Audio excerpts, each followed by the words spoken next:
তুমি সবসময় এত দূরে থাকো কেন? অভ্যাস হয়ে গেছে বোধহয়। অভ্যাস নাকি অজুহাত? আসলে কিছু জিনিস দূর থেকেই সুন্দর, কাছে আসলেই নষ্ট হয়ে যাওয়ার ভয় থাকে।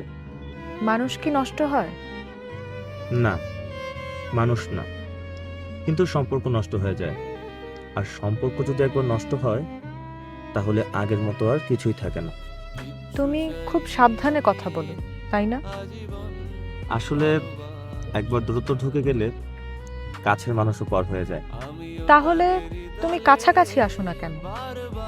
সব সময় দূরে থাকলেই কি সব বাঁচানো যায়?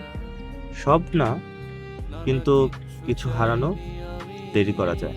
তুমি কাকে হারাতে এত ভয় পাও?